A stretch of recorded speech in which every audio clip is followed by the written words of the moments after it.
Comment avoir confiance dans ses relations amoureuses? Alors, il arrive parfois, messieurs, dames, que votre passé amoureux se soit transformé en passif.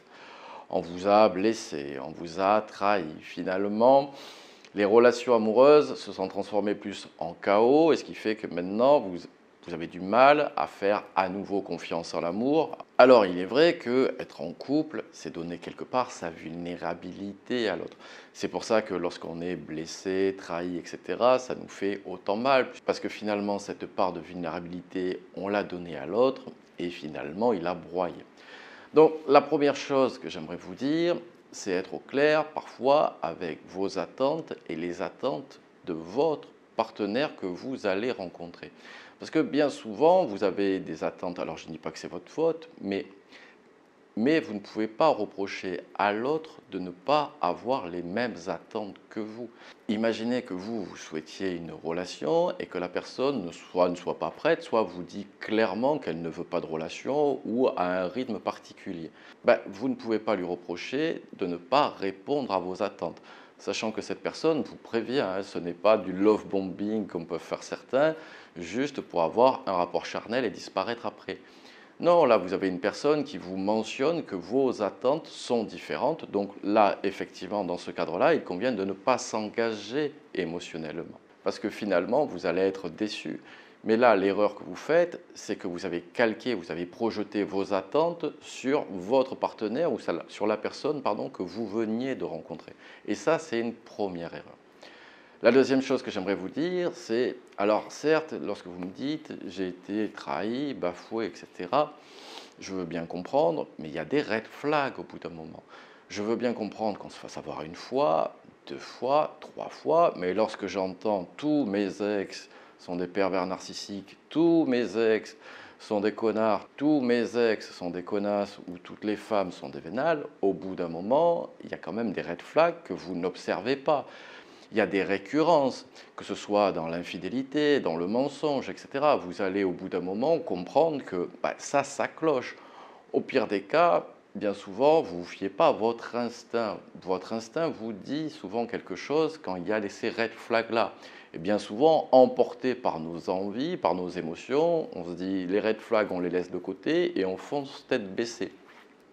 Donc là, souvent, ce que je vous parle en coaching, c'est d'avoir un cadre. Qu'est-ce que vous souhaitez d'une relation? Qu'est-ce que vous attendez d'un partenaire? Et si cette personne, vous voyez qu'à travers ses actions et non pas à travers ses paroles, cette personne ne correspond pas à vos attentes, c'est pareil, il ne faut pas s'engager émotionnellement. J'insiste également sur la rapidité dont certains ou certaines s'engagent émotionnellement. En dessous de 5 à 10 rendez-vous, vous ne pouvez pas vous considérer comme en couple. Vous êtes en phase de séduction, vous apprenez à vous découvrir. Et je vous dirais, attention aux belles paroles.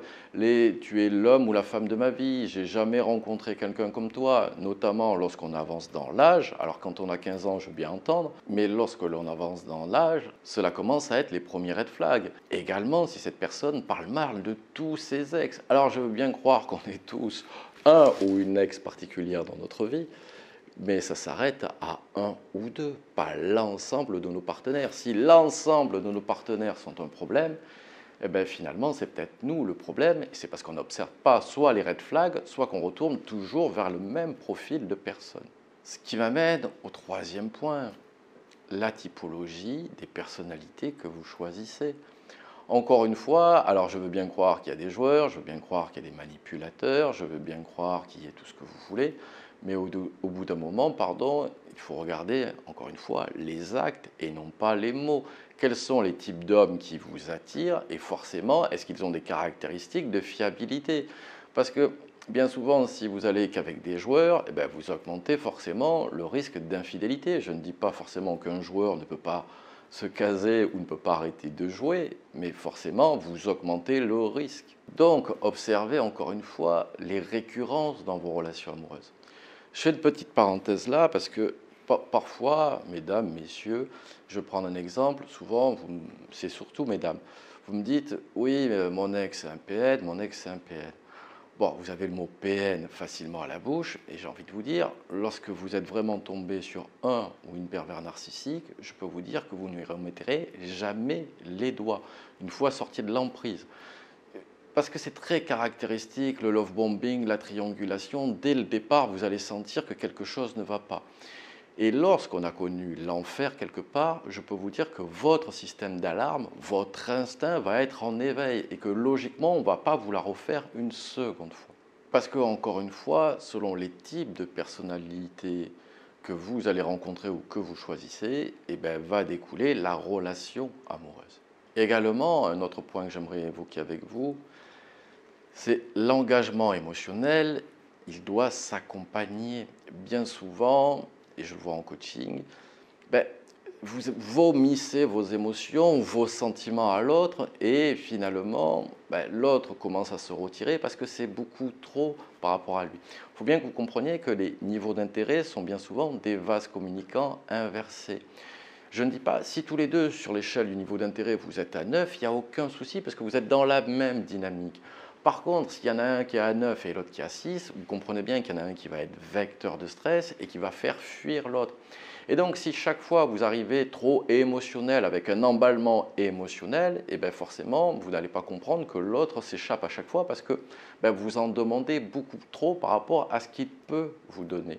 Donc, attention à cela au niveau d'intérêt, donc comprendre bien les dynamiques de couple et également les rapports de force dans un couple.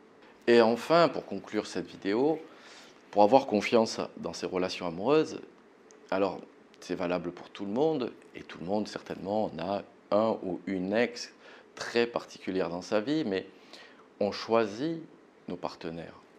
On choisit également parfois de se retirer de l'équation. Vous savez, encore une fois, votre emballement émotionnel, bien souvent, ce n'est pas avoir de la méfiance forcément, mais lorsque on s'est fait avoir une fois, deux fois, bah, au bout d'un moment, ce n'est pas qu'on devient méfiant, mais c'est qu'on repère beaucoup plus vite ce qui va clocher dans la relation, ce qui ne va pas nous convenir.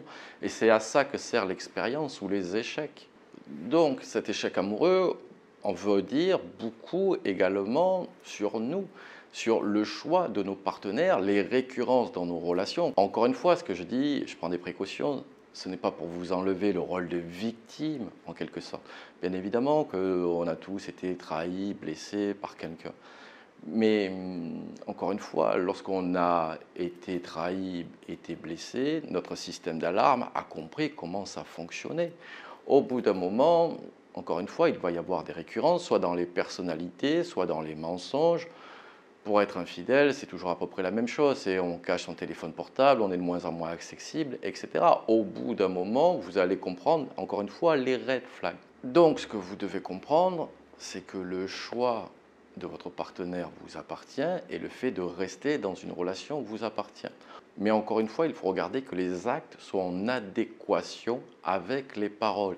Et lorsqu'il y a une dissonance, lorsqu'il y a une non-congruence assez importante entre les actes et les paroles, ce que vous devez toujours regarder, ce sont les actes. Allez, messieurs, dames, je vous quitte là-dessus. Refaites confiance dans les relations amoureuses, puisque l'amour offre parfois des surprises, et ce n'est pas parce qu'on s'est fait avoir une fois qu'on se fera avoir tout le temps.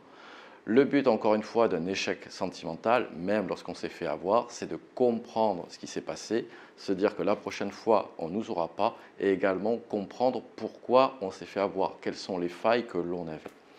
Allez, je vous quitte là-dessus. Si vous avez aimé cette vidéo, n'oubliez pas le petit pouce en l'air qui fait toujours plaisir. Et je vous dis à très bientôt avec James T.